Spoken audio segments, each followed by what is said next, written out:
YTN 라디오 김우성의 생생경제.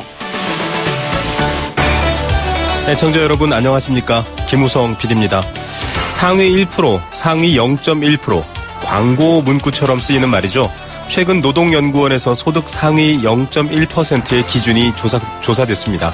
연소득이 3억 6천만 원이 넘어야 그 주인공이 된다라는 건데요.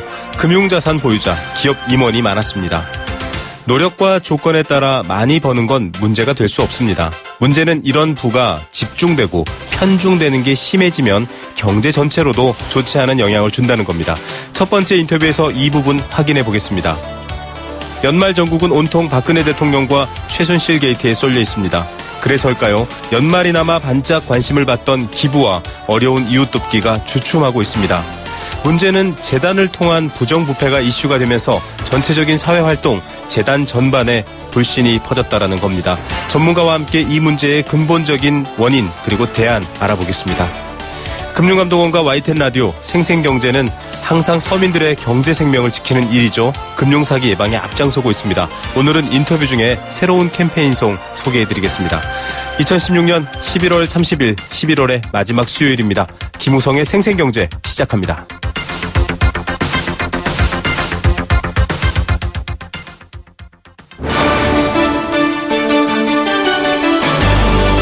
YTN 라디오 김우성의 생생경제.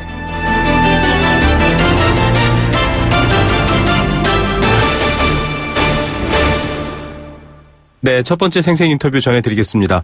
어제 뉴스에서도 소개해드렸는데요. 소득 상위 0.1%에 속하려면 얼마 벌어야 할까요? 3억 6천만 원 정도를 벌어야 한다고 합니다. 이들의 직업 그리고 이들의 특성 이런 것들을 분석한 보고서가 나와서 어제 화제가 됐습니다. 문제는 이 보고서 내용보다는 이렇게 소득이 집중되고 있는 것 자체의 문제도 크다라는 거고요. 이 소득 집중이 가지는 사회적 의미도 걱정스러운 부분이 많다라는 겁니다. 양극화, 금수저, 흑수저 이런 얘기들 많이 들어보셨을 텐데요. 이 모든 것들이 이 수치와도 연관이 돼 있습니다. 이 소득 집중의 문제와 관련해서 쭉 연구해온 대표적인 불평등 연구자 중에 한 분이시죠. 중앙대학교 사회학과 신광현 교수 전화로 연결하겠습니다. 교수님 안녕하십니까? 네, 안녕하세요. 예, 이 노동연구원 자료가 어제 화제가 됐습니다. 0.1% 안에 속하려면 3억 6천은 벌어야 한다. 이런 얘기가 나왔는데요. 네네. 이게 사실 상위가 얼마냐가 뉴스가 돼서 그렇지 전체적으로 보면 굉장히 고르지 못한 부분이 문제가 된다. 이런 얘기가 나왔거든요. 네네. 소득 집중도 문제인데요. 어떻습니까? 사실 이제 우리나라의 소득 집중도에 관한 연구들이 최근에 이제 많이 이루어지고 있죠. 네. 사실 상위 20% 정도가 전체 소득의 한 44.9%로 나와 있는데요. 네네. 제가 연구한 거에 따르면 한 45.9% 작년 데이터 가지고. 네네. 그런 정도가 나왔고요. 그럼 문제는 이제 하위 그럼 20% 가장 어려운 하위 20%는 얼마를 가지고 있을까? 3.6%에 불과합니다. 네. 그 상위 20%는 45.9%를 가지고 있고 하위 20%는 3.6% 소득을 전체 소득에서 차지하고 있다는 거죠. 네. 그만큼 이제 한편으로는 소득이 집중돼 있고 또 다른 한편으로는 하위 소득자들의 소득이 대단히 미미한 다 20% 다 합쳐도 네네. 전체 소득에서 3.6%에 불과하기 때문에 상당히 심각한 그런 상태라고 볼 수가 있겠죠. 예, 이게 이 교수님 작년 자료에 의하면 상위 10%가 한 45%의 재산을 전체 부를 갖고 있는 건데 미국 다음이다 이렇게 알려졌거든요. 입법조사처 자료에도 따르면. 네, 맞습니다. 이게 도대체 어느 정도 수준이다. 그러니까 어떤 수치라기보다는 청취자분들이 이해하기 쉽게 보면 어떤 상황이다 이렇게 이해할 수 있을까요? 사실은 이제 미국 같은 경우는 불평등이 아주 극단적이죠. 왜냐하면은 도심 내 슬럼이 있고, 네네. 그런 흑인 빈민 초원이 형성돼 있고, 네. 그런 사회와 한국 사회가 비슷하다라는 거죠. 네. 그래서 미국에서는 이제 극단적인 부자들이 있고, 또 다른 한편에서는 정말로 어려운 슬럼 지역이 또 형성돼 있는데, 그런 사회의 소득 불평등 정도하고 한국이 비슷하다라는 그런 것을 연상하시게 되면은 한국 사회는 그렇게 가시적으로 빈부의 모습들이 눈으로 드러나지 않지만은 속으로 지금 보이지 않는 곳에서 네. 그런 불평등이 만들어져 있다는 얘기죠. 예, 뭐 이른바 수저론만 등장하는 것 봐도 이게 지금 체감되고 있다라는 건데요. 이 인터뷰 초입이지만 청취자분들이 궁금해하실 수 있어서 이런 질문, 좀 당연한 질문 같지만 먼저 하나 드리겠습니다. 불평등 당연한 거 아니야? 능력껏 먹고 사는 문제 아니야? 이렇게 생각하시는 분들이 있거든요. 그런데 이 불평등 문제가 왜 지켜봐야 할 문제인지에 대해서 좀 한번 말씀 부탁드리겠습니다. 예, 불평등은 뭐 불가피한 측면도 있죠. 그리고 완전하게 모두가 평등하다는 거는 존재하지 않기 때문에 네네. 불평등이 어느 정도 존재하는 것은 뭐 어느 사회나 다 받아들이고 있는 거죠. 문제는 네. 그럼 어느 정도가 적정한가, 그런 것이 문제가 되는 거예요. 네네. 그래서 뭐 프로야구처럼 네. 잘하는 사람이 거의 뭐 수십 배, 수백 배 연봉을 올리고 네. 나머지는 그냥 뭐 아주 뭐 좀 형편없는 네. 그런 것이 좋은 건지, 그리고 나름대로 불평등이 존재하지만은 그 격차가 네. 적정 수준에서 유지가 돼서 누구나 이 박탈감을 느끼지 않고 또 그것을 통해서 많은 사람들이 스트레스를 받지 않는 네. 이런 사회가 좋은 건지. 사실은 이제 북유럽 사회를 보면은 우리가 상당히 대조적이죠. 미국과 평등을 대조적이죠. 굉장히 강조하고 있죠. 뭐 기본소득 네, 얘기도 그래서 하고 있고요. 네. 사실은 이제 이른바 이 소득 상위 10%하고 하위 10%의 차이가 3배가 되지가 않아요. 네. 우리는 10배 가까이 되거든요. 네네. 그런 것들이 결국은 사람들이 편안하고 좀 안락하게 정신적으로 스트레스를 받지 않고 살 수 있는 사회인가? 네. 아니면 하루하루가 비교하고 좌절감을 느끼고 또 어떤 사람은 우월감을 느끼고 그렇게 하면서 서로에 대한 어떤 그 여러 가지 불만과 그런 불신, 감정이 안 좋은 그런 것들을 갖고 사는 사회가 좋은 사회인가? 그거는 뭐 명확한 거죠. 예. 불평등이 심해질수록 네. 사실은 불신이 높아지거든요. 맞습니다. 그래서 사회가 치러야 돼. OECD 통계를 보면은 우리는 그야말로 저신뢰 사회예요. 믿질 않는 거죠. 소득 타인에 불평등도 대해서 심하죠. 믿지 않고 네. 또 제도에 대해서도 불신하는, 이것이 너무 지금 심하기 때문에 아주 극단적인 수준에서의 어떤 그 저신뢰 사회를 지금 만들고 있는데, 그것의 핵심적인 요인이 바로 이 불평등 심화와 관련이 있다는 것이죠. 이게 뭐 지금 북유럽 또 서유럽 사례를 드셨지만 이 경제 성장에도 사실은 이 부의 편중은 굉장히 안 좋은 환경이기 때문에 중요한 문제일 것 같습니다. 이런 소득의 집중 부도를 좀 본 자료를 보니까요. 금융소득업자 그리고 기업의 관리자, 흔히 말하는 뭐 대기업 임원 이런 부분들이겠죠. 이런 부분들에 좀 편중돼 있다라고 하는데 이런 것들을 따로 배경을 알아볼 수 있을까요? 네, 금융소득자들의 같은 경우는 대체적으로 이 주식이라든가 여러 가지 채권이라든가 네네. 이런 것을 가지고 있는 사람들이기 때문에 네. 부에서 나오는 소득, 그래서 이제 부가 또 다른 부를 낳는 네. 그런 경우죠. 흔히 부익부라고 하는 네. 부가 더 부를 더 만들고 없는 사람은 그냥 뭐 그대로 유지가 되는 뭐 자본소득세 그런 얘기도 나왔었죠. 금융 네. 중심의 여러 가지 시스템이 많이 발전했죠, 최근에. 네네. 그래서 그것을 뭐 금융자본주의라고도 부르는데 네. 이런 사회에서는 금융 자산을 갖고 있는 사람들이 그냥 뭐 일을 하지 않더라도 일을 하는 사람보다 훨씬 더 많은 소득을 올릴 수 있는 그런 구조가 되어 있는 거죠. 예. 사실은 상당 부분은 일을 하지 않고 버는 소득이기 때문에 네네. 이런 부분이 불평등을 낳을 뿐만 아니라 심화시킬 뿐만 아니라 여러 가지 이제 일을 하지 않고 버는 소득이기 때문에 여러 가지로 어떤 그 규범적인 차원에서도 문제가 될 수가 있다고 볼 수가 있겠죠. 예, 이렇게 벌어들이는 돈이 다시 또 경제 발전에 쓰일 경우보다는 또 부의 창출에 쓰일 경우가 많기 때문에 전체적으로도 좀 이득이 되지 못한다, 사회 전체에, 이런 설명이셨는데. 그렇죠. 사실은 이제 소득이 일정 수준 넘는 사람들은 소득이 증가한다고 해서 더 이상 소비를 하지 않아요. 네네. 소비를 하더라도 뭐 외국 여행을 한다거나 사치제를 사기 때문에 일반적인 경제 발전에는 도움이 안 되죠. 네. 그래서 사실은 불평등이 심화되고 빈곤층이 많아지면은 이른바 구매력이 전체적으로 떨어지게 되는 거죠. 예. 그래서 소비 위축을 가져오고 그것이 이제 만성적인 경기 침체를 가져오게 되는데 대표적인 사례가 일본이죠. 네. 일본은 소비를 하지 않는 그런 사회가 돼버렸죠. 네. 그리고 많은 사람들은 이런 소득뿐만 아니라 또 복지 자체가 잘 안 돼 있기 때문에 네. 이런 빈곤층, 중산층이 안심하고 살 수 있는, 그래서 현재 버는 것을 쓸 수 있는 것이 아니라 불안하기 때문에 다 저축하는 거죠. 네.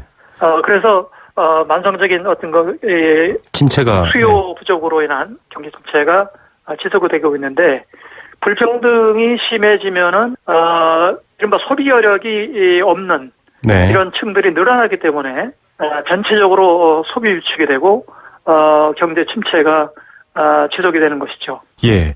교수님 설명에 따르면 이렇게 돈이 많은, 지금 부를 축적하거나 편중되어 있는 계층에 어떤 사회적 혜택을 줘도 그게 다시 소비나 내수로 돌아오지 않기 때문에, 그렇다면 역으로 생각해 보면 상대적으로 부가 없는 분들, 좀 취약한 계층의 여러 가지 분배라든지 어떤 공적 부조라든지 돈을 주면 바로 또 소비로 이어질 수 있다, 이렇게 역으로 생각해 볼 수 있습니까? 그렇죠. 사실은 이제 현재 빈곤층의 소득이 좀 높아지면은 네. 그분들은 다 소비를 하거든요. 왜냐하면 네. 현재 소비를 제대로 못하기 때문에. 네네.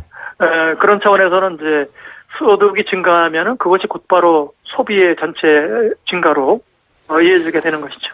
예, 자, 이런 이유로 지금 사실 이 혼란한 정국이지만 야당이 법인세와 소득세를 인상하겠다. 물론 이제 아주 많이 버시는 분들, 또 많이 버는 회사 위주로 올린다라는 얘기인데요.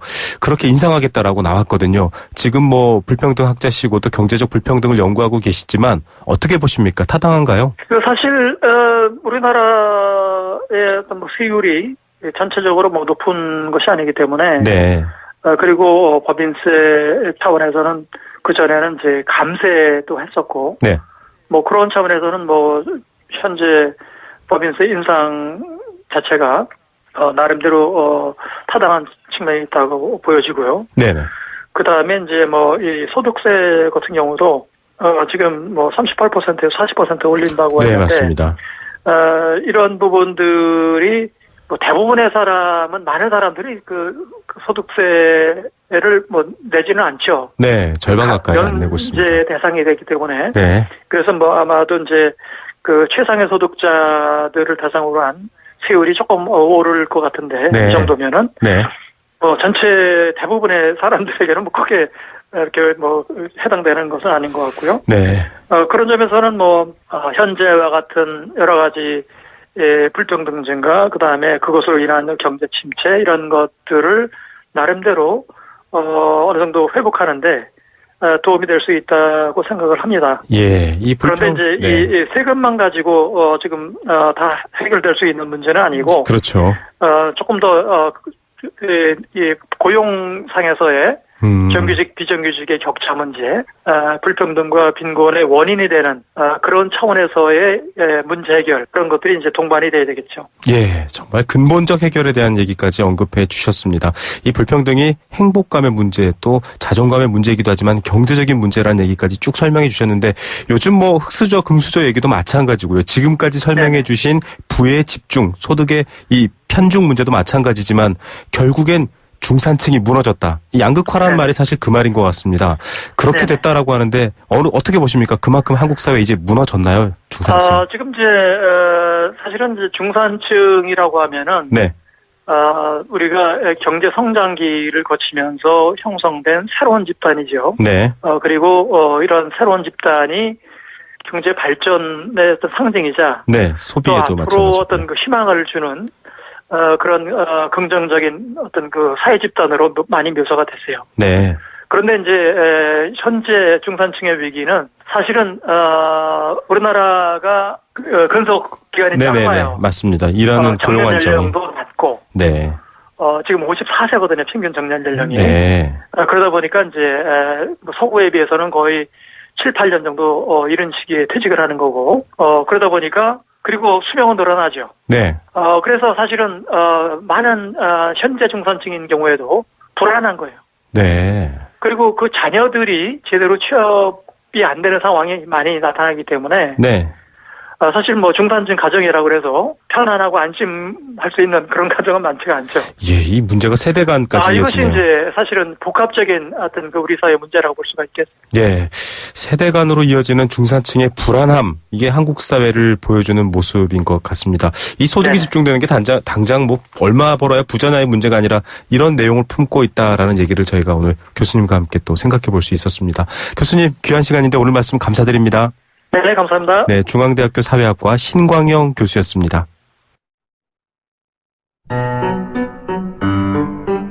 YTN 라디오 김우성의 생생경제. 네, 함께 느끼는 우리 경제 공감사전입니다. 여러분과 함께 경제에 관련된 단어들 곱씹어보고 또 다른 의미 찾아보는 시간인데요. 의견 보내주시면 알칼리 생수 A수 한 박스 보내드립니다.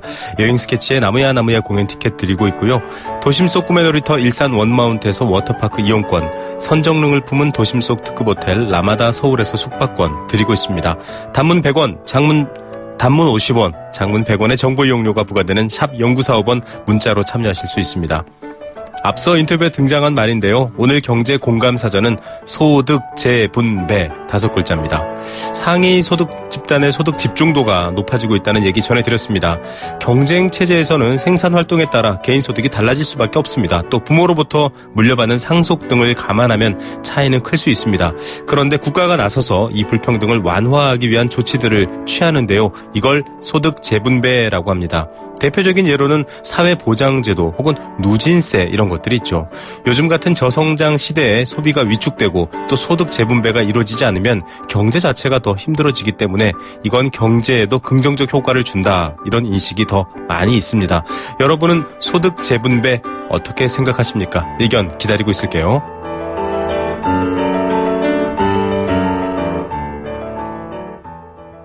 네, 안내 말씀 하나 드리겠습니다. 무릎 아프신 분들께 유용한 소식입니다. 무릎 관절염 때문에 외출도 힘들고 또 밤잠도 이룰 수 없이 아픈 분들 많다고 하는데요. 비싼 수술비 때문에 치료를 망설이는 분들도 많다고 합니다. 대한노인회 노인의료나눔재단이 보건복지부와 함께 오는 12월까지 2,600명의 어르신께 무릎 관절염 수술 받으실 수 있도록 수술비 지원해드립니다. 경제적으로 어려운 만 65세 이상의 퇴행성 무릎관절염 어르신 누구나 신청이 가능하고요. 부담이 많이 되는 간병까지도 무료로 신청이 가능하다고 합니다.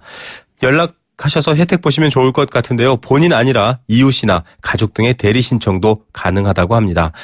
전화로 신청하시면 되는데요. 번호가 1661-6595, 1661-6595번입니다. 예. 생생경제 1부는 포스코, 제2의 도약 글로벌 리딩공항 인천국제공항공사와 함께했습니다. 캠페인 듣고요. 경제 톱뉴스로 돌아옵니다. YTN 라디오 캠페인. 물 없는 한라산, 물 없는 제주 바다를 상상할 수 있나요? 제주의 아름다운 자연과 풍경은 깨끗하고 건강한 물이 있기에 가능합니다. 제주를 아름답게 만들어주는 건강한 물은 우리의 몸과 마음도 아름답게 만들어줍니다. 건강한 몸과 마음을 지키는 일. 아름다운 물을 사랑하고 지키는 일에서부터 시작됩니다. YTN 라디오 아름다운 물 캠페인은 광동제약과 제주특별자치도 개발공사와 함께합니다. 김민아 씨, 한 해 전기 사고가 얼마나 일어나는 줄 아세요? 네, 전기화재는 1년에 약 8,000건, 감전사고도 500여 건이나 일어난다고. 맞습니다. 그래서 생활 속에서 전기 안전을 실천하는 노력이 중요한 거죠. 콘센트에 꽂는 플러그는 최소한으로 줄이고 빈 곳은 안전막이로 덮어두고, 외출할 때는 플러그를 빼두고 한 달에 한 번 누전 차단기 확인도 잊어서는 안 되겠죠. 그뿐인가요? 냉난방기기는 너무 오래 켜두지 말고 가끔은 뒤에 쌓인 먼지도 깨끗이 닦아주어야죠. 안전은 아는 것보다 지키는 것이 중요합니다. 올바른 전기 사용 습관, 지키는 만큼 안전해집니다. 이 캠페인은 산업통상자원부와 한국전기안전공사가 함께합니다.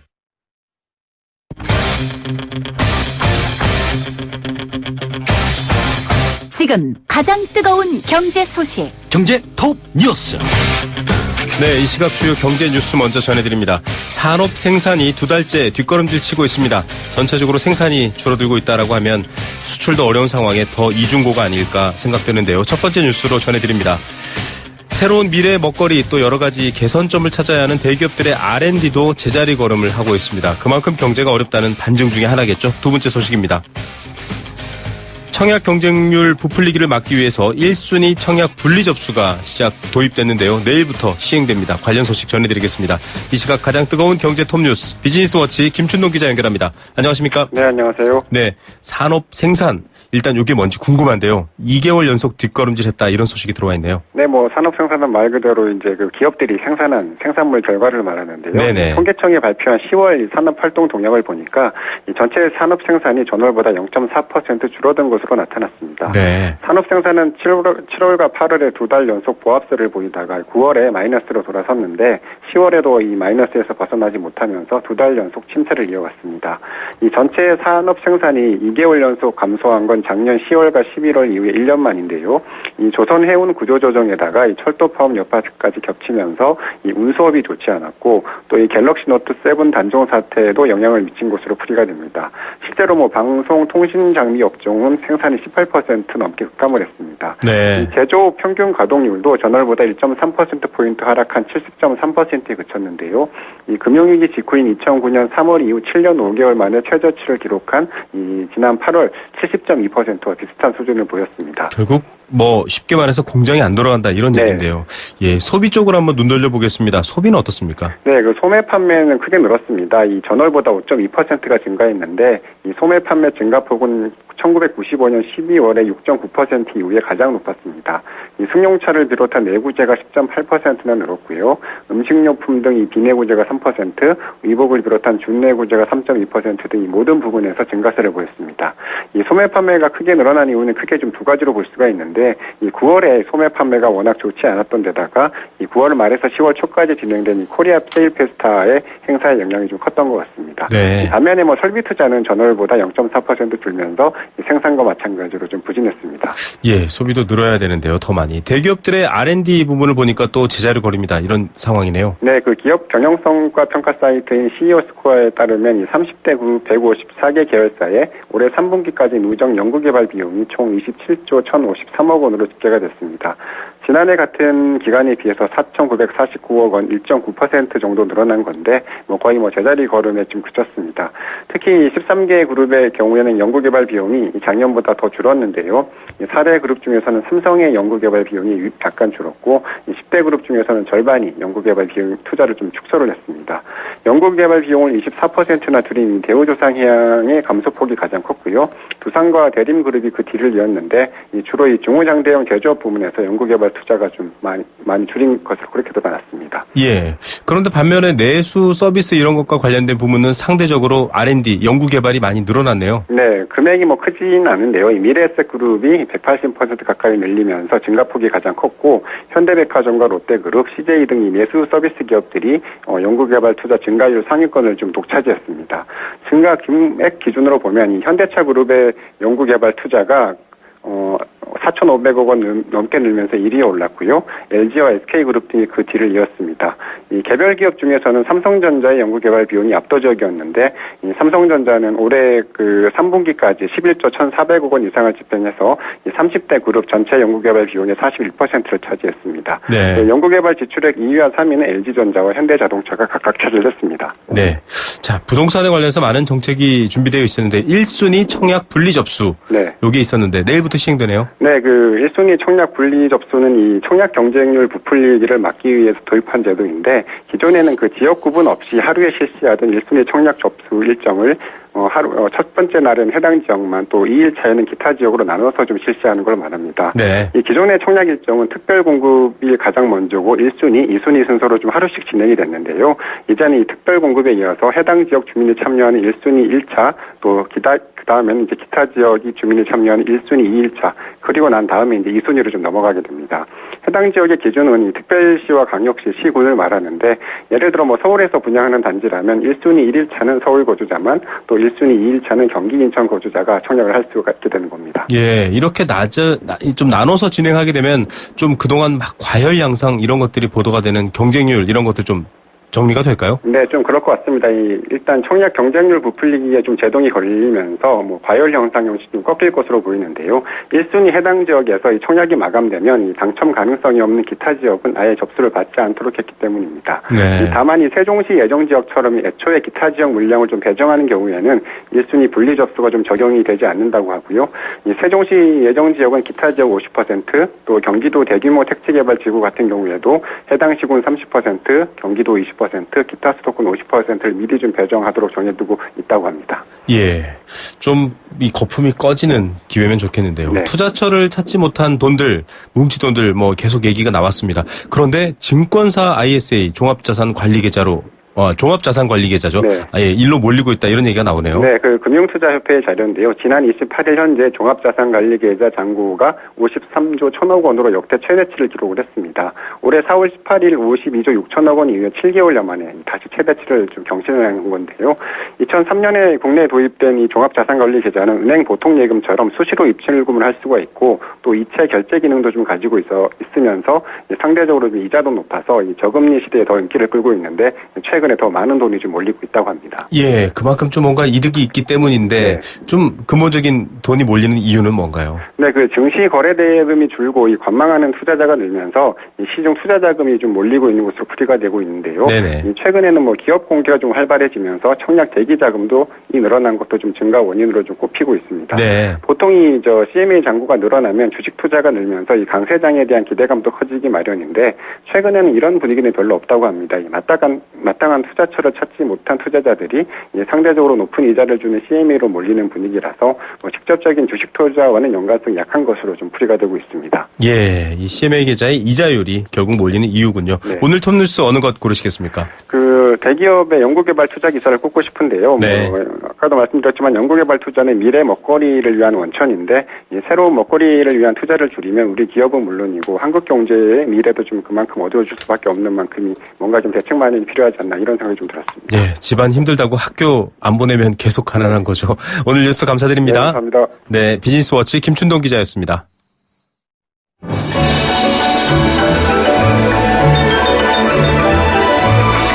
오늘의 경제를 들여다보는 시원한 창. YTN 라디오 김우성의 생생경제 생생 인터뷰. 네, 두 번째 생생 인터뷰 보내드리겠습니다. 저희가 이 최순실 게이트 관련해서 여러 가지 경제적인 부문의 인터뷰들 마련해드린 적이 있는데요. 그중에 하나는 재단이라는 게 도대체 뭔가라는 인터뷰를 보내드린 적이 있습니다. 회사와 비슷하지만 그 목적이 돈이 아니라 이익이 아니라 공익에 두고 있다라는 것이었고요. 또 엄격한 조직을 법에 명시했습니다. 그래서 마음대로 돈을 꺼내거나 이렇게 할 수 없다라는 건데 하지만 현실은 그 법을 어기고 또 무시했던 이 최순실 씨와 국정농단 이런 것들 때문에 국민들은 재단이라고 하면 좋지 않은 이미지를 갖게 된 게 현실입니다. 문제는 한국 사회에서 국가의 공식적 도움이 미치지 못하는 곳을 밝히고 있는 사회사업 또 복지를 담당하는 대부분의 단체가 재단 형식인데요. 기부를 통해서 운영해야 되는데 때 아닌 기부 한파를 맞고 있기도 합니다. 당장의 어려움도 문제지만 근본적으로 어떤 점이 문제일까요? 전문가와 함께 이 문제 다뤄보겠습니다. 한국기부문화연구소 BK 안 소장 연결하겠습니다. 소장님 안녕하십니까? 예, 안녕하세요. 예, 이번에 한국기부문화연구소에서도 조사를 하셨던데요. 연말에만 반짝 돋는 것 자체도 사실은 그간 문제였는데 그나마도 꽁꽁 얼어붙었다 이렇게 나왔더라고요. 어떻습니까? 예, 이번에 저희가 기대하지 않게 세 가지 복병을 만났죠. 네. 네, 사실 그동안 늘 우리가 단체들은 1년 내내 좀 기다리고 있다가 바짝 그렇게 연말에 그 캠페인을 몰아서 하는 그런 경향들이 좀 있었습니다. 네. 예, 그랬는데 이번 경우는 좀 다르죠. 사실은 우리들이 연구소에서 조사한 바에 의하면은 평소에는 사람들이 기부를 하지 않는 이유가 기부에 대해서는 관심이 없다든지 그다음에 경제적인 여유가 없다든지 네. 투명성 이렇게 주로 얘기를 합니다. 근데 이번에 저희들이 크게 세 가지로 나눠서 조사를 해보니까 김영란법 이전에 얘기하고 네. 이후하고 그다음에 최순실 게이트 이후 이 세 가지로 나눠서 돕기를 해봤더니 네. 아주 놀랍게도 많은 사람들이 70% 이상이 최순실 게이트 이것 때문에 이번에 우리 그나마 이웃 돕기 이런 것이 꽁꽁 얼었다 이렇게 네. 데이터가 나왔거든요. 네.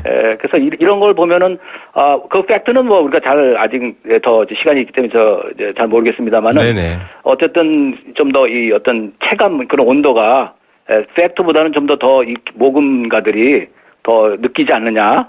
네. 이렇게 이제 저희들이 생각을 하고 있습니다. 예, 그만큼 신뢰가 무너지면 이런 기부는 타격을 받을 수밖에 없는데요. 예. 자, 지금 뭐 촛불의 온도만큼이나 좀 사랑의 기부 온도도 올라가면 좋은데 여러 단체들 소식도 들리지만 그렇지 못한 상황이라고 합니다. 현실적으로 비교해봤을 때 어떻습니까? 올해가 좀 특별히 어려운 거라는 거는 좀 맞는 건가요?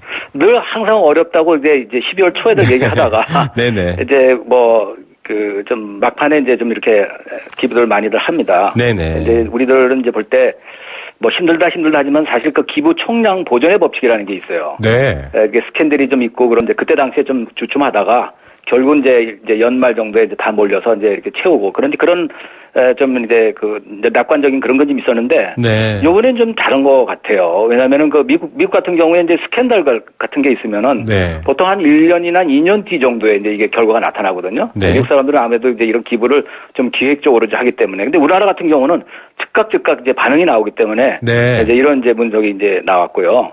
근데 사실은 이제 더 이제 문제가 이제 모금가들이 이제 기부 홍보에 대한 딜레마를 겪고 있는 게 네.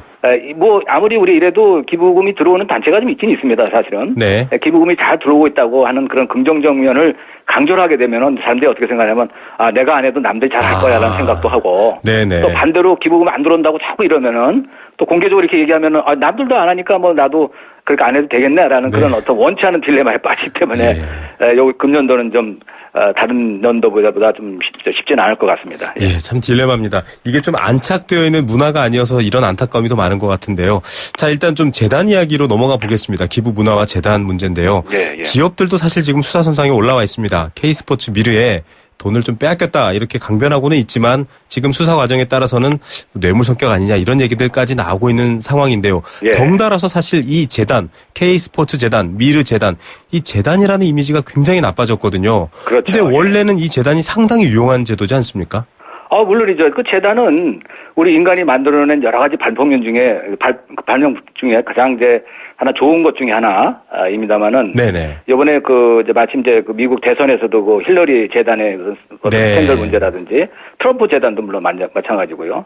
그래서 한국의 이런 재단 같은 문제들이 그 재단 종사자들 이제 손해의 그런 피해를 좀 보고 있는 것만 사실입니다. 근데 제가 생각할 때는 이번 스캔들 자체가 재단이 직접적인 문제라고 생각하지는 않고, 네. 이제 스캔들을 통해서 어떤 종합 세트적인 우리 사회 문제점, 네네. 특히 이제 기부 문화라든지 재단의 문제, 여러 가지 문제점들이 이번에 스캔들 통해서 나온 것이 아니겠느냐. 그래서 저희들은 재단의 문제보다는 이제 좀 더 근본적인 사회적인 문제를 이제 해야 된다. 네. 물론 이제 유용한 제도긴 합니다만은 이제 우리 설립 자체부터 이제 문제가 설립자하고 이제 수요자, 그러니까 결국은 필요한 사람들하고의 어떤 갈등이 좀 있거든요. 네네. 설립자들은 이제 이런 좋은 재단을 통해서 자기 이름을 이제 알리고, 그 다음에 자기가 낸 그 돈들이 아주 길게 자기 세대뿐만이 아니라 다음 세대까지 이렇게 길게 갈 수 있는 걸 원하는데, 네. 사회가 원하는 건 빨리 이제 이런 것들을 이제 지출할 수 있도록 그렇게 나가는 걸 원하지 않겠습니까? 네네. 그런 어떤 이해 충돌의 관계가 굉장히 있기 때문에 유용하지만은 우리가 연구가 상당히 많이 필요한 분야입니다. 예, 인류의 발명품 중에 이 재단은 아주 훌륭하다. 맞습니다. 이게 전부 다 이익만 추구하는 정글 같은 사회에서 아주 유용한 기능을 할 수 있는데, 그렇죠. 앞서 얘기하신 것처럼 재단 비리 이런 것들 많이 터지지 않습니까? 보통 사회복지재단, 교육재단 이런 것들 때문에 이 오해를 사는 측면, 재단 자체가 아니라 그걸 운영하는 사람의 문제 이런 것들도 얘기해 주셨는데요. 예. 결국엔 이 일반적으로 국민들이나 이런 분들이 기부금을 내시거나 혹은 재단을 통해서 사회적인 것들에 기여하고 싶으실 때 투명성, 신뢰 이런 것들을 회복하지 못하면 말 그대로 관심을 끊지 않습니까? 그렇죠. 결국 그게 핵심의 문제겠죠. 예, 그렇습니다. 사실은 아까 말씀드린 대로 이제 그 태생적인 문제가 재단의 문제는 네. 그 어떤 재단의 어떤 갑질이라든지 이런 외국 같은 경우는 이제 그런 걸 이제 큰 이슈로 지금 금년도에 잡고 있습니다만 네. 파워에 대한 이 힘에 대한 권력이라는 것 자체가 임바라운스가 되고 있죠. 결국은 주는 자와 받는 자가 있으니까. 네. 이제 그래서 그런 것들이 계속 있기 때문에 투명성을 이제 강조를 하는 거거든. 신뢰가 우선 바탕이 돼야 되고. 네. 가장 큰 문제는 이제 이해상충에 관한 겁니다. 결국 이제 주는 사람들이 받는 사람들이 서로 그런 이제 이해상충이 없도록 잘 이제 해야 되는데 이게 이제 한국에서 이제 문제가 되고 있는 거죠. 예. 자, 여러 가지 지금 한국에서 열심히 활동하고 있는 또 YTN 라디오랑도 일하고 있는 복지재단들이 있습니다. 월드비전 같은 곳도 있고요. 참 열심히 하는 곳들이 있는데. 그렇습니다. 요즘 이 기부를 공유 경제 틀에서 보더라고요. 예. 그냥 관심 없는 돈, 소유 없는 돈이 아니라 누군가와 함께 나눈다라는 의미가 바로 이 공유 경제일 텐데요. 그 도구가 또 재단이 될 것 같거든요. 어떻게 예. 좀 발전해 나갈까요? 어떻게 전망하십니까? 예. 물론 이제 공유 경제가 요즘 이제 화두가 되고 있습니다만 그 전에 이미 우리가 그 경험 경제라든지 선물 경제라는 것을 이제 지난 10년, 20년 동안 경험을 했고요. 네. 사실은 제가 생각할 때는 이제 시스템에 대한 것보다는 결국 시스템을 아무리가 바꾼다 하더라도 사람을 그거 운영하는 사람이 이제 네, 맞습니다. 제대로 이제 그 완성이 안 되면 문제가 있기 때문에 네네. 사람에 대한 이제 투자가 돼야 된다고 생각을 하고 있고요. 네네. 그다음에 큰 어떤 재단의 이슈는 이제 큰 우리 그 나눔이라든지 그 필란트로피에 대한 생태계에 대한 이해가 좀 있어야 된다. 네. 그렇기 때문에 결국은 우리가 인재 양성을 해야 되고 마침 이제 저희가 12월 13일 날 이런 문제 때문에 이제 많은 이제 전문가들이 모여서 네. 그 이제 소위 소사이어티 필란트로피라고 하는 이제 SOP라고 합니다. 그래서 그 네네. 학회를 이제 조직해서 네. 이 근본적인 문제를 좀 해결해 보자라는 이제 그런 모임들이 이제 가질 예정입니다. 예, 전문가들이 또 머리를 맞대는 시간도 있다. 이렇게 좀 노력하고 있다라는 거 청취자 여러분들이 알아주시면 좋을 것 같고요. 예. YTN 라디오도 이 월드비전과 함께 뭐 나누면 행복한 라디오 쇼 이런 행사를 진행하고 있는데요. 예. 기부라고 하면 사람들이 다 제각각 생각하시거든요. 예. 어떤 분들은 그냥 주는 거, 나한테 남는 거 준다 이런 것도 있고, 어떤 분들은 내 걸 좀 나눈다 이렇게 생각하시는 분들도 있고 다양합니다. 이 한국에서 기부 관련해서 좀 제일 전문가신데요. 기부는 무엇이다 이렇게 좀 정리해 주신다면요. 사실은 제가 지금 학생들을 가르치고 있습니다만 기부는 무엇인가 자체를 한 학기 동안 네. 제가 열심히 가르치고 있습니다만 아직 저 네네. 자신도 이제 그 답을 찾기를 노력하고 있습니다. 그러나 결론적으로 말씀드리면은 네.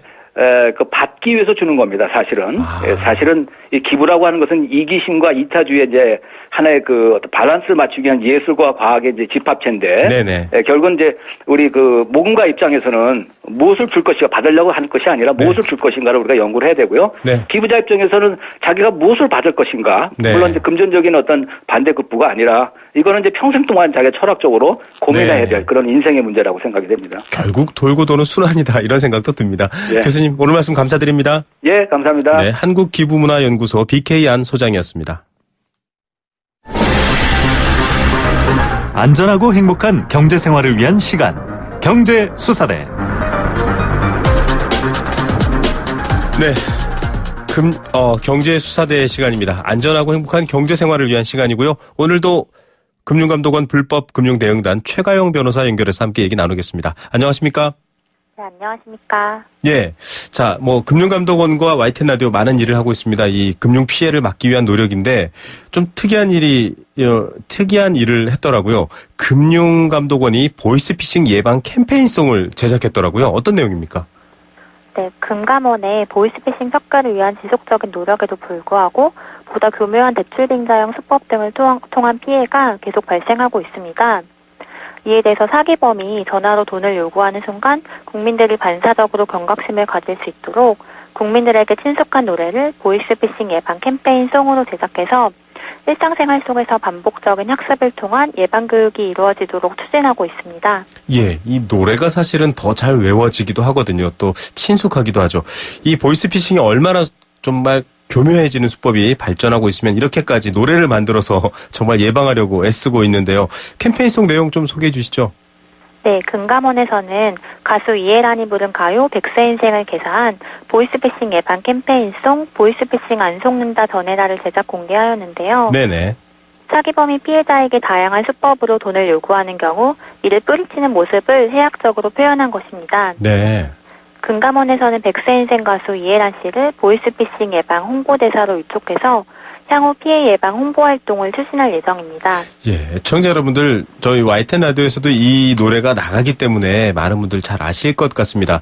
이 100세 인생 저승에서 오라고 하거든 이러저러해서 못 간다고 전해라. 이 가사가 반복되면서 나오는 재미난 어떤 민요풍의 성인 가요인데요. 저희가 예방 캠페인송을 YTN 라디오도 같이 만들었습니다. 원래 노래는 좀 길지만 1분짜리 캠페인으로 만들었습니다. 원래 내일부터 나가는 건데 특별히 생생경제 시간에 여러분께 먼저 들려드리겠습니다. 한번 들어보시죠. 범인의 실제 목소리입니다.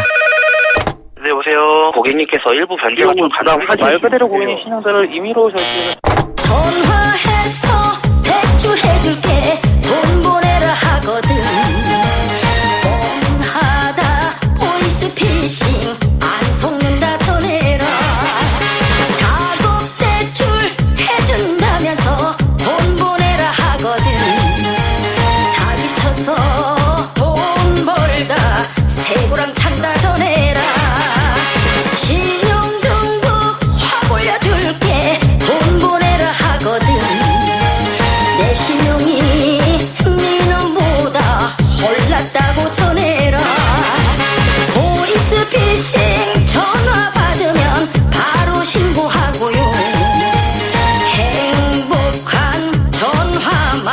이 캠페인은 범금융권과 YTN 라디오 금융감독원이 함께합니다. 예, 이 노래에 대한 제 평가를 전해드리면요. 참 잘 만들었다 전해라라고 하고 싶습니다. 어떻게 최가영 변호사님도 이 노래 많이 들어보셨나요? 네, 많이 들어봤습니다. 예, 특히 와닿는 가사 있으신가요? 네, 아무래도 첫 번째 전화해서 대출해줄게 돈 보내라 하거든 뻔하다 보이스피싱 안 속는다 전해라라는 가사가 있는데요. 네네. 이 가사는 최근 가장 많은 피해가 발생하고 있는 대출임자형 보이스피싱과 관련된 예방법인데요. 네네. 정상적인 금융회사는 보증료든 어떠한 명목으로든 대출과 관련한 선입금을 요구하지 않기 때문에 대출 처리 비용 등을 이유로 선입금을 요구하는 경우 보이스피싱을 의심해보셔야 합니다. 예, 저희가 이 경제수사대에서도 항상 굉장히 많이 얘기해드리고 있습니다. 돈 보내라고 하는 거 이건 정말 보이스피싱입니다라고 말씀드려도 이렇게 저렇게 교묘하게 말을 돌리고 또 속이면 넘어가시는데요. 저는 이 보이스피싱 캠페인 속에서 가장 기억에 남는 단어, 가사가 이 신용등급 올려줄게 돈 보내라 하거든 내 신용이 네 놈보다 낫다고 전해라. 예, 이 말이 좀 통쾌하기도 하면서 좀 재미있기도 했었습니다. 기억에 남을 것 같고요. 이렇게 노래까지 만들었으니까 이 서민들께서는 이제 금융사기 피해 좀 덜 입으실 것 같습니다. 자, 이 계속해서 나머지 노래 가사들 저도 지금 말씀해 드렸는데요. 좀 여러 개가 있더라고요. 소개 부탁드립니다. 네. 검찰, 경찰, 금감원이라고 돈 보내라 하거든 내 자식이 대한민국 경찰이라 전해라. 이 가사는 정부기관 사칭형 보이스피싱에 대한 내용인데요. 네네. 검찰, 경찰, 금감원 등 정부기관은 어떤 경우에도 전화로 자금의 이체 또는 개인의 금융거래 정보를 요구하지 않기 때문에 전화로 정부기관이라면서 자금 이체를 요구하면 일단 보이스피싱을 의심해보셔야 합니다. 네, 맞습니다. 그 밖에도 납치 협박 전화를 받는 경우 자녀 안전부터 확인해야 하고 또 채용을 이유로 계좌 비밀번호 등을 요구하는 경우에는 보이스피싱을 의심해봐야 되며 보이스피싱 피해 발생 시 신속히 해당 금융회사에 전화해서 지급 정지 조치를 해야 한다는 내용이 담겨 있습니다. 예, 정말 필요한 캠페인들 조심해야 될 부분들 향후 조치까지 노래로 다 들어가 있기 때문에 흥얼흥얼 따라 부르시다 보면 자연스럽게 몸에 뵐 것 같습니다. 향후에는 어떻게 이 노래 좀 활용하실 계획인가요? 네, 금감원에서는 방금 들려드린 캠페인송을 향후 보이스피싱 지킴이 사이트를 통해서 온라인으로 배포할 계획이고요. 네. 노인복지관 현장교육 등 정보 취약계층 등을 대상으로 한 오프라인 예방교육이나 홍보에도 적극적으로 활용할 예정입니다. 네. 또한 현재 캠페인송 따라 부르기, 율동, 상황극 등의 소재를 활용한 창작 UCC 공모전을 개최 중이고요. 심사 과정을 거쳐서 우수 작품에 대해서는 소정의 상금을 지급할 예정입니다. 네네. 재미있고 참신한 보이스피싱 예방 홍보 아이디어가 있으신 국민 여러분들의 많은 관심과 참여를 부탁드리겠습니다. 네, 여러분들 UCC 공모전도 있고요. 이거 따라 부르기 이런 것도 있다고 하니까 참여하시면 재밌을 것 같고요. 집에 어르신들 말로 계속 얘기해드리면 말 어려우니까 알았다 이러고 마시는데요. 이 노래 보내주시기 바랍니다. 핸드폰이나 혹은 직접 불러드리면 더 좋을 것 같습니다. 그러면 쉽게 아마 예방이 가능하실 것 같습니다. 앞으로 또 어떤 노력하실 건지 당부 말씀 짧게 부탁드릴게요. 네, 보이스피싱 예방을 위해서는 무엇보다 국민들이 보이스피싱을 사전에 인지하고 대처할 수 있는 능력이 중요합니다. 금감원은 앞으로도 보이스피싱 피해 예방 홍보 활동을 통해서 금융 소비자 보호를 위한 최선의 노력을 다해 나가도록 하겠습니다. 네네. 보이스피싱으로 의심되는 전화를 받은 경우에는 경찰서나 금감원으로 바로 신고하시고요. 네. 사기범의 계좌로 이미 돈을 송금 이체한 경우에는 당황하지 마시고 신속하게 경찰서 또는 해당 금융회사 콜센터에 지급 정지를 신청하시기 바랍니다. 예, 지금 최가영 변호사가 안내해 주신 이 내용 이번 노래에 다 들어있습니다. 노래 좀 널리 알려주시면 됩니다. 노래는 무료죠? 네네, 무료입니다. 예, 돈 받고 다운받는 거 아닙니다. 여러분들 많이 들어주시기 바랍니다. 오늘 말씀 감사드립니다. 네, 감사합니다. 네, 금융감독원 불법금융대응단 최가영 변호사였습니다.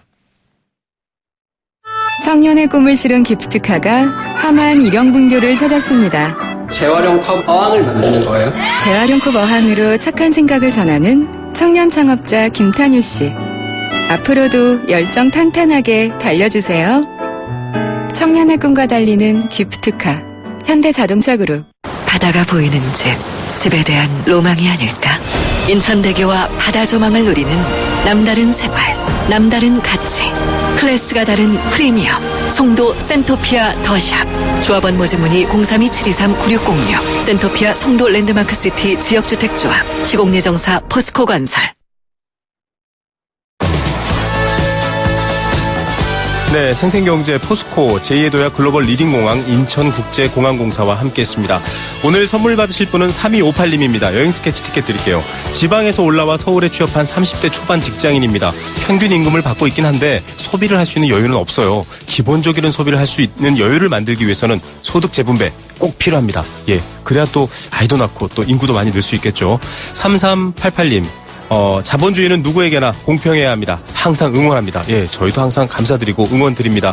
또 겸손해서 좋다라고 칭찬도 해주셨는데요. 또 여러분께는 겸손하게 하지만 또 경제 이슈엔 날카롭게 하겠습니다. 내일 3시 10분에 뵙겠습니다. 김우성의 생생경제였습니다.